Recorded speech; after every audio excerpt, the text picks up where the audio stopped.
Hey everyone, welcome and welcome back to my channel. This is Shubhodip Mondal, a second year MBBS student of Medinipur medical college and hospital. তো দেখো, NEET easy 2024 এর জন্য তোমাদের paper attempting strategy, যেটা তোমরা নিজেদের যে mock test এখন চলছে সেই মক টেস্টও তোমরা অ্যাপ্লাই করবে এবং স্মার্টলি অ্যাটেম্প করবে পেপারটাকে, যাতে তোমরা ইজিলি 600+ স্কোর করতে পারো। কারণ এখন যেরকম পরিস্থিতি তৈরি হচ্ছে, তোমাদেরকে অবশ্যই 600+ অ্যাটলিস্ট স্কোর করা উচিত বলে আমার মনে হয়। তো দেখো, আমি যেটা প্রথমেই বলবো যে অ্যাটেম্পট স্মার্টলি। স্মার্টলি তোমরা কি করে অ্যাটেম্প করবে আমি তোমাদেরকে ভালো করে বুঝিয়ে বলবো। ভিডিওটা অবশ্যই লাস্ট পর্যন্ত দেখো। আর চ্যানেল নতুন হয়ে থাকলে অবশ্যই চ্যানেলটাকে সাবস্ক্রাইব করো, কারণ পরে অনেক কাজে দেবে, নিট ইউজির পরেও তোমাদের কাজে লাগবে। তো দেখো, প্রথম আমি যেটা বলবো সেটা হচ্ছে try to attempt the paper in 3 rounds. এটা আমি ফলো করেছিলাম আমার সময়তেও। আমার যখন ড্রপ ইয়ারে সিলেকশন হয়নি, আমি কিন্তু এভাবে পেপার অ্যাটেম্প করতাম না, কিন্তু তারপরে এরকম ভাবে পেপার অ্যাটেম্প করতে আমার সিলেকশন হয়েছিল। তো try to attempt the paper in 3 rounds. First রাউন্ডে, সেকেন্ড রাউন্ডে এবং থার্ড রাউন্ডে তোমরা কি কি করবে আমি ভালো করে বুঝিয়ে বলছি, ভালো করে শোনো। ফার্স্ট রাউন্ড, ইচ সাবজেক্টের জন্য তোমরা একটা টাইম টাইম একটা দেবে। ধরো 20 কি 25 মিনিট পার সাবজেক্টের জন্য। 20 মিনিট ধরো। বায়োলজির জন্য আলাদা, কেমিস্ট্রির জন্য আলাদা, ফিজিক্সের জন্য আলাদা। এরপর তোমাদেরকে ফার্স্ট রাউন্ডে কোন কোশ্চেনগুলি অ্যাটেন্ড করতে হবে?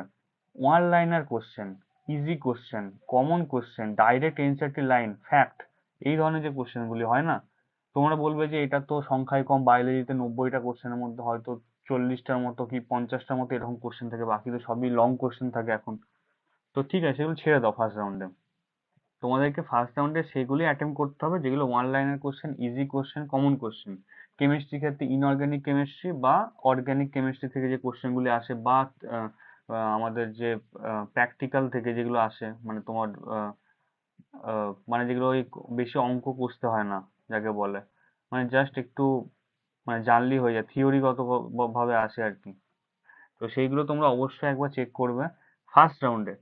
সেকেন্ড রাউন্ডে তোমরা কি অ্যাটেম্প করবে না, long statement based question, assertion reason, long correct incorrect question, এগুলো তোমরা সেকেন্ড রাউন্ডে অ্যাটেম্প করবে। ফার্স্ট রাউন্ডে যেগুলো তোমাদের হলো ওয়ান লাইনের কোশ্চেন, তোমরা দেখবে অন্তত তোমাদের 90টা যদি বায়োলজি কোশ্চেন থাকে, তোমরা দেখবে 30-40টার উপরে, 45টার কাছাকাছি তোমাদের কিন্তু ফার্স্ট রাউন্ডই হয়ে যাবে, এবং সেটা কিন্তু তোমাদের কনফিডেন্স দেবে পরের রাউন্ডে যাওয়ার জন্য।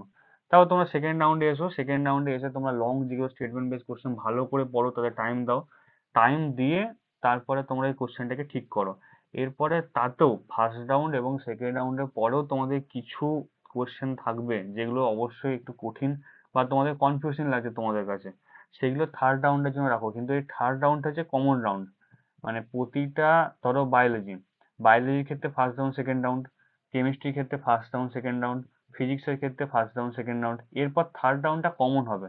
থার্ড রাউন্ডে তোমরা এসে দেখবে ওই 5 থেকে 6টা কোশ্চেন তোমাদের পড়ে থাকবে, যেগুলো তোমাদের মোস্ট কনফিউজিং মনে হচ্ছে আর তোমাদের অনেক টাইম লাগবে মনে হচ্ছে, তো ওগুলো প্রথমে ছেড়ে দাও। ফার্স্ট রাউন্ড সেকেন্ড রাউন্ডে তোমরা ছেড়ে দাও।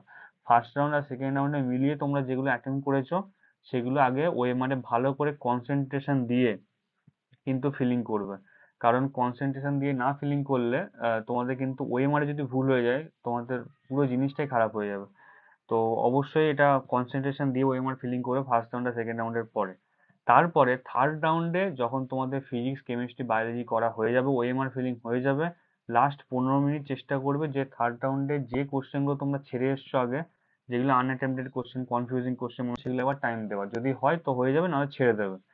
আর ওএমআর ফিলিং তোমরা সেকেন্ড রাউন্ডের পরে করবে। আর একটা জিনিস যেটা বলি, হয়তো এমন কনফিউজিং কোশ্চেন এলো যেখানে তোমরা দুটো অপশন এলিমিনেট করতে পারছো, বাকি দুটোর মধ্যে কনফিউজ, তো অবশ্যই কিন্তু সেই কোশ্চেনটা অ্যাটেম্প করে আসবে। তোমার মনে গেসিং দিয়ে হোক, গেস করে হোক, মানে তোমাদেরকে একটা অ্যাটেম্প করতেই হবে, কারণ দুটো অপশন তোমরা এলিমিনেট করে ফেলেছো আর দুটোর মধ্যে তোমাদের একটা অ্যান্সার ঠিক হবে, তো তোমাদের ঠিক হওয়ার প্রবাবিলিটি কিন্তু 50%, 50%। তো অবশ্যই তোমরা যদি অপশন এলিমিনেট দুটো করতে পারো আর দুটো অপশন তোমাদের পড়ে থাকে, তো দুটোর মধ্যে চেষ্টা করবে যে ওই কোশ্চেনটাকে অ্যাটেম্প্ট করার। কারণ এখন যা কম্পিটিশন, তোমাদেরকে যত তোমরা মার্কস করো তত তোমাদের ক্ষেত্রে ভালো। আর এক এক নম্বর এখানে ম্যাটার করে। আর যদি থার্ড রাউন্ডের পরেও যদি দেখো যে কিছু কোশ্চেন তোমরা জানো না, কোনো কোশ্চেন, কোনো অপশন এলিমিনেট করতে পারছো না, তোমরা প্লিজ গেসিং করো না। মানে তোমরা ওই আন্দাজে ঠিক হয়ে যাবে এটা ভেবে 4-5টা করে নিলে, তো এতে তোমাদের হয়তো -1ও হয়ে যেতে পারে প্রতিটা কোশ্চেনে, আর এখানে এক এক নম্বর ম্যাটার করে, এক এক নম্বরের জন্য 1000 র্যাঙ্ক পিছিয়ে যায় অল ইন্ডিয়া র্যাঙ্ক। তো অবশ্যই এই জিনিসগুলো তোমরা খেয়াল রাখবে। তিনটে রাউন্ডে অ্যাটেম্প করার চেষ্টা করবে পেপারটাকে। প্রথম দুটো রাউন্ডে যেগুলো বললাম, যে কোশ্চেনগুলো অ্যাটেম্প করবে সেগুলো করার পরে থার্ড রাউন্ডে লাস্ট 15 মিনিটে যে চেষ্টা করবে যে অপশন লিমিট করার। অপশন এলিমিনেট যদি না করতে পারো কোশ্চেনটাকে ছেড়ে দেবে। আর অবশ্যই নিজের উপর বিশ্বাস রাখো। All the best. আর 4 মাস রয়েছে, আজকে তো ডিসেম্বরে হয়ে গেল, তো 17ই ডিসেম্বর। তো মোটামুটি আর 4 মাসের মতো তোমরা পাবে। ভালো করে পড়ো, তোমাদের সিলেকশন হয়ে যাবে, টেনশন করো না। তো ঠিক আছে, দেখা হচ্ছে নেক্সট ভিডিওতে। Thank you very much.